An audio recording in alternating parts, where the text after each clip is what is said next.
साथियों, मैं हूँ राष्ट्रीय राजमार्ग ऋषिकेश बद्रीनाथ ऋषिकेश राष्ट्रीय राजमार्ग पे 58 पे, और उस स्थान पे हूँ जहाँ पे लैंडस्लाइड होता है सिरोबगढ़, लैंडस्लाइडिंग जोन ऑफ द सिरोबगढ़। मैं इस साथियों, ये है सिरोबगढ़, राष्ट्रीय राजमार्ग ऋषिकेश बद्रीनाथ मार्ग पे पड़ता है। ये खांकरा और धारी देवी के पास में सिरोबगढ़। ये जो स्थान आप देख रहे होंगे, ये लैंडस्लाइड जोन है और शायद में एशिया का या भारतवर्ष का सबसे बड़ा लैंडस्लाइड जोन है।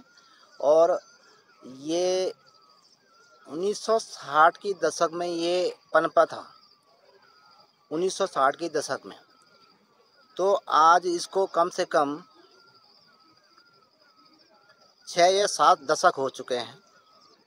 इसका जो ट्रीटमेंट था, ये पहले बीआरओ के पास था, और बीआरओ के बाद अब ये जो सड़क है राष्ट्रीय राजमार्ग, ये नेशनल हाईवे एनएच के पास चला गया है। इसका डिवीज़न जो है वो रुद्रप्रयाग डिवीज़न में है, और उसके आगे जो कुछ हिस्सा है, अभी जो कार्य मार्ग पे जो कार्य चल रहा है वो राष्ट्रीय राजमार्ग रुद्रप्रयाग के अधीन है।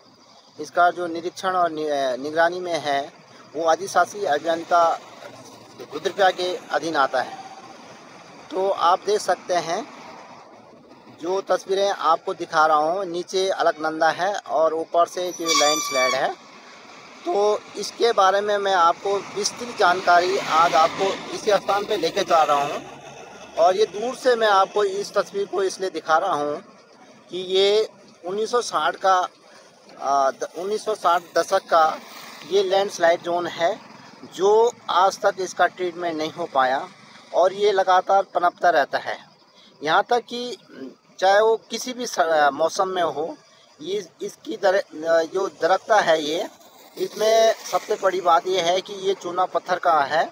इसमें अगर हवा भी आती है तो पत्थर गिरने शुरू हो जाते हैं, बारिश भी होती है तो पत्थर गिरने शुरू हो जाते हैं, और गैस भी बनती है या धूप आती है तो गैस बनती है, और ऊपर से पत्थरों की बरसात हो जाती है। तो इसलिए इसमें जो ये पहाड़ी है, इसका ट्रीटमेंट हो नहीं पाया, और इसके लिए अलग से मार्ग बनाने की ये जो कसरत की गई, उसको भी मैं आपको दिखाऊंगा। तो मैं लेकर चलता हूँ आपको दूसरे मार्ग पे कि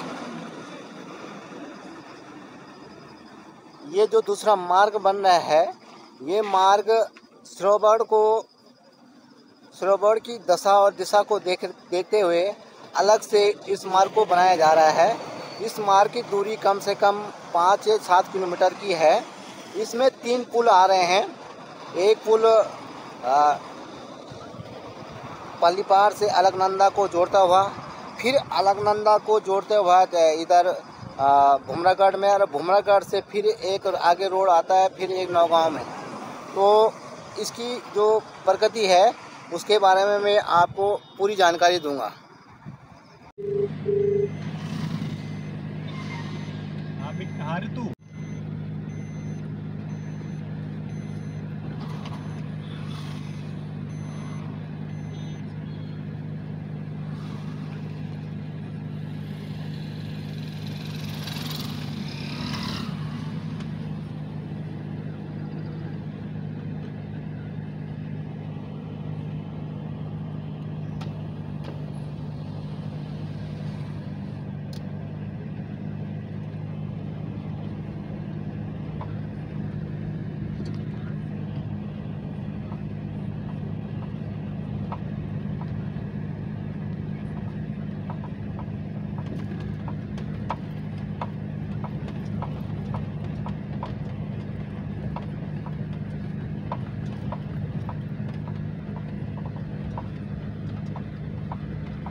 ठीक ही चीज़ देखते हैं इस बार अगर हो जाएगा मेरा। हाँ। जाएगा भगवान के पास से। मुझे आप लोग यही ड्रॉप कर दो। आपका क्या शुभ नाम? मेरा शुभ नाम अमर सिंह कपरान, मलियासू से बिलोंग करते हैं हम। कपरान जी, आप सिरोबगढ़ में खड़े हैं और यहाँ पे आपकी रोजी रोटी भी चलती है। हाँ जी, हाँ जी। आपने देखा होगा कि जो ये सिरोबगढ़ है, इसको इसके बारे में कुछ जानकारी? सिरोबगढ़ में सर, सिरोबगढ़ की जानकारी है कि कई दिनों से ये सन 62-65 से गिरता जा रहा है।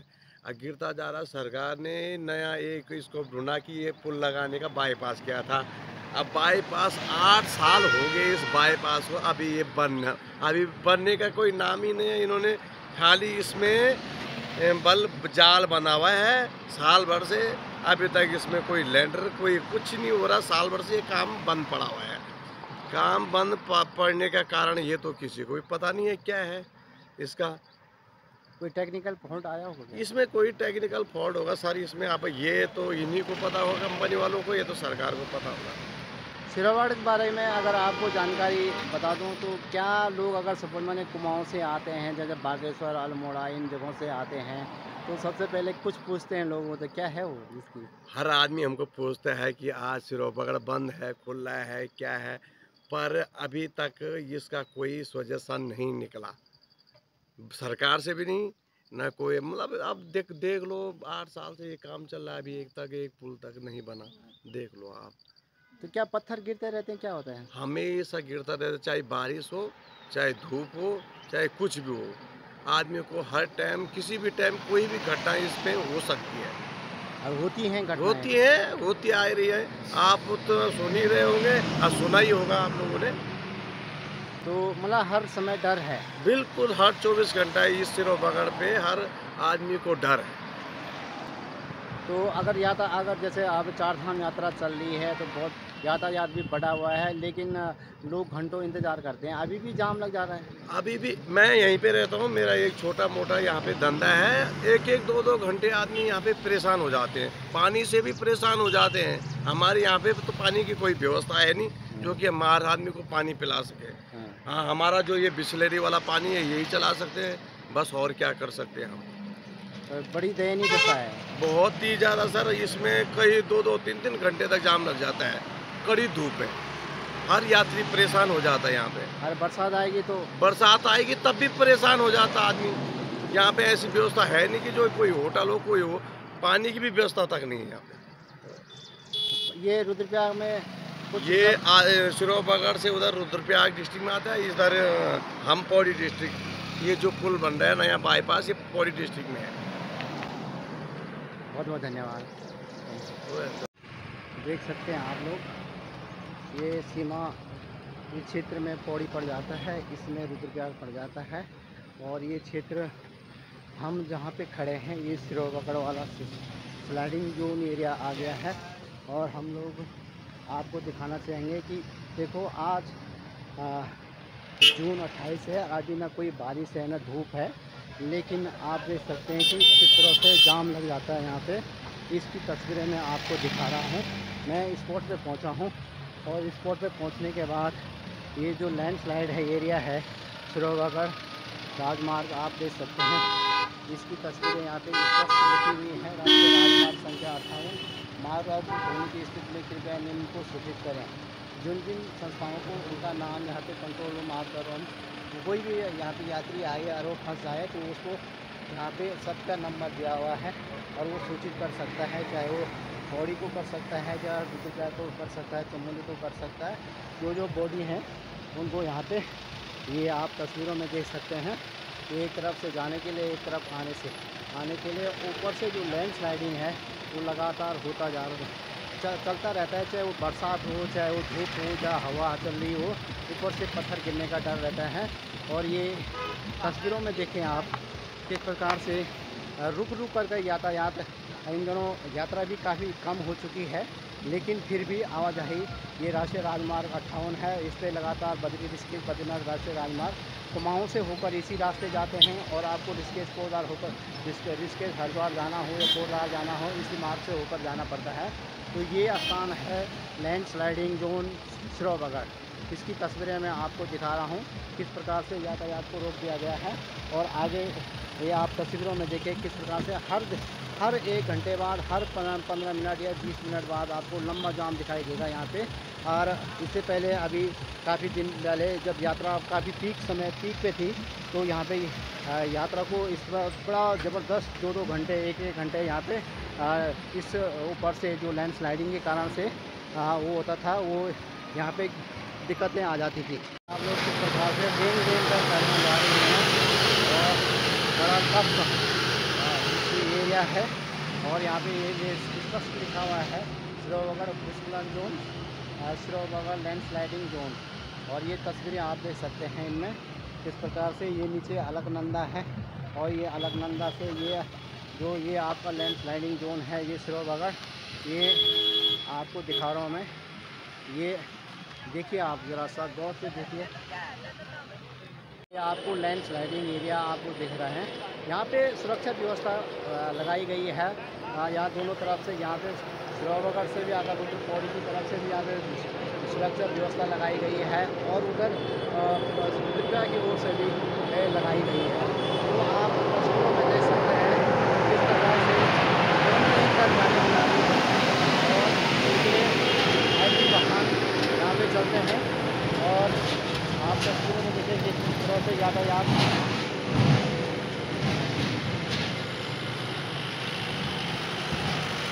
ये दृश्य आपको दिखाई दे रहा है।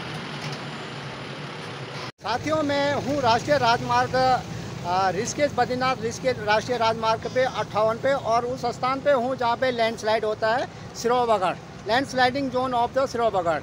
मैं इस स्थान पे खड़ा हूँ और मैं आपको विशेष तस्वीरें आज इसलिए दिखा रहा हूँ कि जून का आज 28 जून है 2024, और 24 जून को मैं उस स्थान पे खड़ा हो रखा हूँ जहाँ पे लैंडस्लाइड होता है श्रीनगर। और श्रीनगर की तस्वीरें मैं आपको इसलिए दिखा रहा हूँ कि ये तस्वीरें आपको भयभीत कर देती हैं जब आप राष्ट्रीय राजमार्ग से होकर गुजरते हैं। ये 1962-1960 के दशक से ये लैंडस्लाइड होता जा रहा है, लेकिन आज तक इसका जो ट्रीटमेंट है वो ट्रीटमेंट नहीं हो पाया है।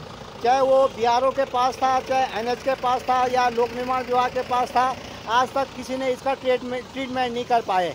इसके जब ये लगातार बरसात हो, चाहे वो गर्मी हो, चाहे हवा चले या कुछ भी हो, लगातार ऊपर से पत्थर गिरते रहते हैं, जिससे खतरा बना रहता है। और ये जो मार्ग है यहाँ आवाजाही 24 घंटे होती रहती है, क्योंकि हज़ारों की संख्या में एक दिन में वाहन चलते रहते हैं। और चाहे वो इमरजेंसी हो, चाहे यातायात की इमरजेंसी हो, चाहे वो कोई बीमार हो, 108 की सेवा हो, अगर ये रोड बाधित हो जाती है तो अन्य लूप मोटर मार्ग हैं उनके माध्यम से दूर दूर से जाना पड़ता है। लेकिन इस जो लैंडस्लाइड जोन है श्रीनगर का ट्रीटमेंट न करने के बजाय दूसरे स्थान पर यहाँ पे पुलों का निर्माण किया जा रहा था, लेकिन वो पिछले 1 साल से बंद पड़े हुए हैं। अब वो ये बंद क्यों पड़े हुए हैं, इसकी टेक्निकल प्रॉब्लम क्या है, वो चीज़ हमने आपको दिखाई दी। लेकिन हम आप जो तस्वीरें आपको दिखा रहे हैं ये श्रीनगर है, और श्रीनगर की जो तस्वीरें आप देख रहे हैं वो काफ़ी भयाभीत करने वाली हैं। और अभी यातायात पीक तो यातायात ख़त्म हो गया, दूसरा जून चलेगा।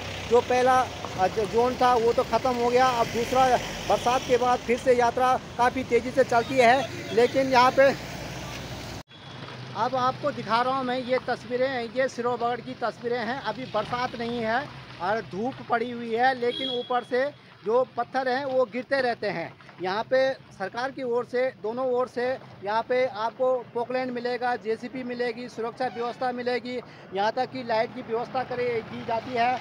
8 बजे के बाद जो भी जानकारी होती है वो यहाँ पे किस प्रकार से पुलिस व्यवस्था, सुरक्षा व्यवस्था यहाँ पे तैनात है। एक तरफ गाड़ियों को उधर रोक दिया जाता है, इधर इस साइड में गाड़ियों को इधर रोक दिया जाता है, लेकिन फिर भी पत्थरों का गिरना लगातार जारी रहता है और उसको जेसीबी द्वारा बार बार हटाया जाता है, और कहीं जिससे मार्ग अवरुद्ध ना हो। अभी तो बरसात भी नहीं है, लेकिन धूप है, गर्मी है, और उसके कारण भी यहाँ पे अचानक पत्थर पे गिर जाते हैं, जिस कारण से ये मार्ग अवरुद्ध हो जाता है। तो ये हम आपको ये बताते हैं कि इसमें एक बड़ी विडंबना इस बात की है, जब दूर दूर से जो लोग अपनी ड्यूटी पे जाते हैं तो सबसे पहले पूछा जाता है कि क्या सिरोबगड़ मार्ग खुला है कि नहीं खुला है।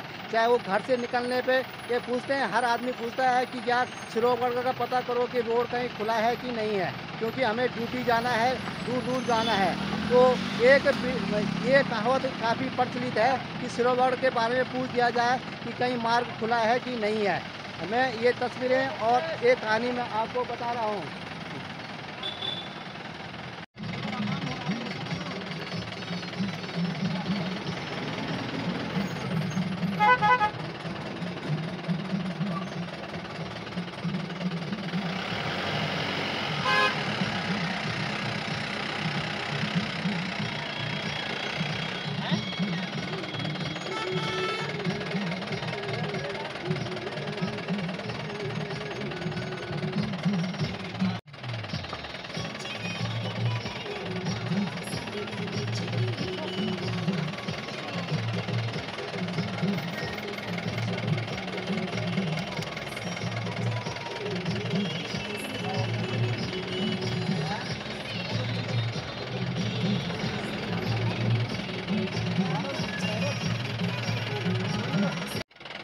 और कम कर दो।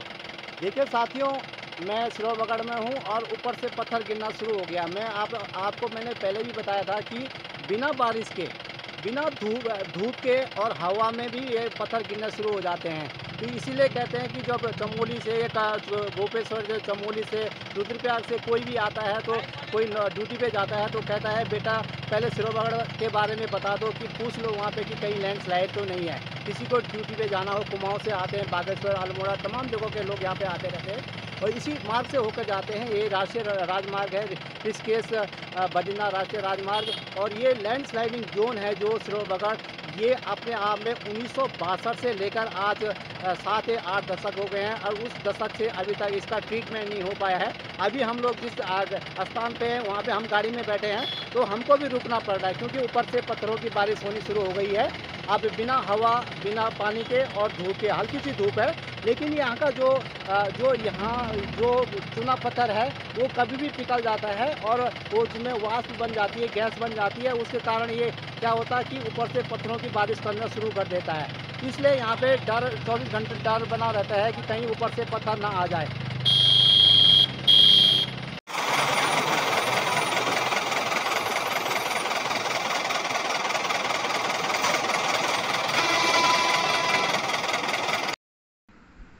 राष्ट्रीय राजमार्ग बद्रीनाथ पे जो सिरोबगढ़ स्पॉट है वो लैंडस्लाइड के लिए बहुत ज़्यादा बदनाम हो चुका है और लगातार इसमें लैंडस्लाइड होता रहता है। जो भूस्खलन की प्रक्रिया अपने निर्माण काल से ही लगातार, मुझे याद है कि जब मैं छोटा था मेरे पिताजी आर्मी में सेवा करते थे और जब वो घर आते थे और जब घर से वापस जाते थे तो बरसात के टाइम पे, जो रेनी सीजन में, खाकरा से लेके और डुंगरीपन तक वो हमेशा पैदल जाते थे, पैदल आते थे। ऊपर जंगल के रास्ते कई किलोमीटर्स पर हो जाता था, जो कि आज तक ऐसी कंडीशन में बन रखा। हालांकि इसके छाती खाल इसका एक विकल्प छोटा सा मार्ग बना गया, लेकिन बहुत नैरो है, उसकी वजह से वो यात्रा पूरी वहाँ डाइवर्ट नहीं हो सकती।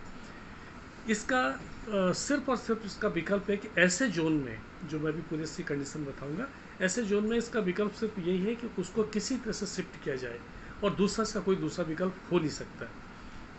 इसके जो भौगोलिक कारणों में जब इसको काटा गया तो स्लोप खड़ा था, डिफॉरेस्टेशन हुआ, यहाँ पे जो घास वगैरह जो पेड़ वो थे काटे गए, भूकंप आए होंगे तो उसकी वजह से ये पूरी मिट्टी, ये पत्थर, रॉक क्या हो गया, काफ़ी जर्जर हो चुका है और इन सब की वजह से ये लगातार इस पर स्लाइड आता रहता है। इसके जो ट्रिगरिंग फैक्टर्स मैं आपको बताना चाहूँगा, मेन रूप से, मुख्य रूप से 2 ट्रिगरिंग फैक्टर्स हैं। एक तो जो इसके बेस में जो नदी, अलकनंदा नदी बहती है, उसके ठीक नीचे टो इरोजन जो नदी करती है, आपने देखा होगा कि नदी वहाँ पे से यूँ आती है और घूम के चली जाती है, तो वहाँ पे जो टो इरोजन इसका होता है उसकी वजह से उसका बेस कट जाता है और जब बेस कटता है तो रोड कट जाती है, रोड बह जाती है। शुरू से ऐसा हुआ और जब रोड बही तो इंजीनियर ने क्या किया कि उसको अंदर की तरफ कटिंग करना शुरू कर दिया। उसको अंदर की तरफ जब कटिंग करा तो जैसे उसको अंदर काटना शुरू किया तो ऊपर से क्या हुआ, ढाल लगातार खड़ा ढाल होता चला गया। तो उस ढाल की वजह से, क्योंकि उस पर न तो वनस्पति का आवरण है, न ही किसी तरह का कोई उस पर अंकुश है, नहीं कोई हार्ड रॉक वहाँ पे है, उस हार्ड रॉक न होने की वजह से वो लगातार क्या होता है, इरोजन होता जाता है, और विशेषकर बरसात के सीजन में यह हमेशा कई दिनों तक वो रोड पूरी तरह से बंद हो जाती है, और ये शुरू से आज तक ये कंडीशन लगातार बनी हुई है। अब इसके कुछ भूगर्भिक कारणों को हम ढूंढना चाहेंगे। इससे पहले थोड़ा सा भूगर्भिक कारणों से पहले से मैं थोड़ा सा आपको बताना चाहूँगा कि इसका जो जब कहीं पे इरोजन होता है तो जनरली हम लोग क्या करते हैं, मॉडिफिकेशन ऑफ स्लोप के लिए क्या करते हैं कि उसके ऊपरी क्षेत्र में हम स्टेप वाइज कटिंग करते हैं, खेत टाइप के बनाते हैं, या हम ये कह सकते हैं कि उसको खंती काटी जाती है कि जब कोई पानी या मिट्टी बह के आ गया तो उन खेतों में या उन वो जो हमारे कटिंग है उनमें रुकेगा और नीचे स्लाइड नहीं हो पाएगा। लेकिन खड़ा ढाल होने की वजह से वहाँ पे वो नहीं, न तो मिट्टी रुक पाती, नहीं हम उसको इस तरह से स्लोप स्टेप वहाँ पे काट सकते हैं। आपने देखा होगा कई बार जब जंगली जानवर इसके ऊपर से गुजरते, जैसे बंदर हो गए, लंगूर हो गए, हिरन हो गया, ये जब इधर से गुजरते तो इनके पाँव से लगातार पत्थर गिरने शुरू हो जाते हैं। उसके पीछे कारण क्या है कि उसको रोकने के लिए उस स्लोप में कहीं भी जगह नहीं बची हुई, और वो सीधे नीचे आकर रोड पे आ जाते हैं और रोड को तोड़ देते हैं। जब हम उसको थोड़ा रोड को चौड़ीकरण करने के लिए अंदर कटिंग करते हैं तो वो स्थिति और भयावह हो जाती है। इसके जो जियोलॉजिकल कारण हैं उनको थोड़ा सा मैं आपको बताऊंगी। यहाँ पे जो क्वार्टजाइट रॉक है, क्वार्टजाइट रॉक हालांकि अपने में स्ट्रेंथ होती है, लेकिन यहाँ पे जो सिंथेटिक क्वार्टजाइट रॉक पाई जाती है और डोलोमाइट लाइमस्टोन है, उसकी वजह से एक्चुअली क्या है कि इनमें जो जो ये इनकी जो कंडीशन है, जो फ्रैक्चर्ड है, जॉइंटेड है और वेदर्ड है, उसकी वजह से ये पूरी तरह से क्या हो गया, बिखरावस हो गया, इन पे जॉइंट डेवलप हो जाते हैं, और इनकी जो पकड़ आपस में चट्टान की होती है वो नहीं रह पाती, जिसकी वजह से ये हल्के से भी किसी झटके से या किसी ऊपर से कोई ऐसी ऊपरी हलचल के कारण ये लगातार इरोजन इसका होता रहता है। उत्तराखंड में बहुत सारे ऐसे स्पॉट हैं कि जहाँ पे ये लगातार इरोजन इस तरह का होता रहता है, और इसके बहुत सारे लोकल कारण भी हैं। लोकल का मतलब जैसे जो जियोलॉजिकल कारणों में, जो जैसे मैंने पूरे उत्तराखंड के अंदर या पूरे हिमालय जोन क्या है, पूरा हमारा बहुत ज़्यादा संवेदनशील है। MCT जो मेन सेंट्रल थ्रस्ट, जो मुख्य सीमांत भ्रंश यहाँ से गुजरता है, मेन बाउंड्री थ्रस्ट यहाँ से गुजरता है, तो इनमें लगातार मूवमेंट होता रहता है। इसके साथ ही साथ जो इंडियन सब प्लेट, हमारी इंडियन सब प्लेट है, ये उत्तर की ओर लगातार प्रति वर्ष 5 मिलीमीटर के हिसाब से तिब्बतन प्लेट के अंदर घुसती चली जा रही है, यानी उसके नीचे इस तरह से जा रही है। तो इस घुसने की वजह से इस ज्वाइंट पे, इन बाउंड्रीज पे क्या होता है, मूवमेंट होता रहता है। उस मूवमेंट का इम्पैक्ट इतनी दूर तक आ जाता है। लेकिन जो लोकल थ्रस्ट और लोकल फॉल्ट जो होता है, ये भी बहुत ज़्यादा एक मेजर ये बहुत ज़्यादा कारण इसके बनते हैं इस तरह से स्लाइड आने के। यहाँ पे सिरोबगढ़ फॉल्ट गुजरता है, तो सिरोबगढ़ फॉल्ट पे इस पे मूवमेंट तो अंदर लगातार होता रहता होगा। इसके साथ ही साथ इसके नज़दीक पे जहाँ पे ये जो श्रीनगर डैम बन रखा है, वहाँ पे नॉर्थ अल्मोड़ा फॉल्ट गुजरता है। हालांकि बहुत ज़्यादा एक्टिव नहीं है, लेकिन कभी फ्यूचर में वो एक्टिव हो गया तो उससे तो डैम को भी खतरा बन सकता है। ये सब कारण ये जो इस तरह से लैंडस्लाइड के कारण बनते रहेंगे। पूरे हिमालयन जोन में भूकंप आते रहते हैं। भूकंप की वजह से इस तरह की जो कच्ची ज़मीन है वो उस पर लगातार क्या होता रहता है, स्लाइड आते रहेंगे। तो इन सब कारणों से जो जियोलॉजिकल कारण हैं, जो जोग्राफिकल कारण हैं, इनकी वजह से जो लैंडस्लाइड जोन है वो और ज़्यादा अपने को क्या विकराल रूप धारण कर देते हैं। तो इसका सिर्फ मैंने शुरू में बताया कि सिर्फ और सिर्फ इसका एक विकल्प यही है कि इस जगह को छोड़ के दूसरी रोड बनाई जाए। मैंने देखा है कि मैं क्योंकि बराबर इस पर गुजरता रहता हूँ, तो उसके पास से बाईपास रोड बनना शुरू हो गया था, लेकिन मेरी समझ में नहीं आई बात कि वो रोड पिछले 8-10 महीने से पूरी तरह से बंद हो रखी है। इसके पीछे क्या कारण है? राजनीतिक इच्छा शक्ति की कमी है, या कोई इंजीनियरिंग डिपार्टमेंट की कोई कमी है, या कुछ और कारण हो सकते हैं। लेकिन मैं इसका सुझाव यही देना चाहूँगा कि इस रोड को पूरी तरह से छोड़ के इसका विकल्प जो बाईपास या कहीं से भी गुजरे हो, बाईपास बनना जरूरी है, ताकि क्योंकि प्रतिवर्ष यहाँ पे करोड़ों लोग यात्रा पे आते रहते हैं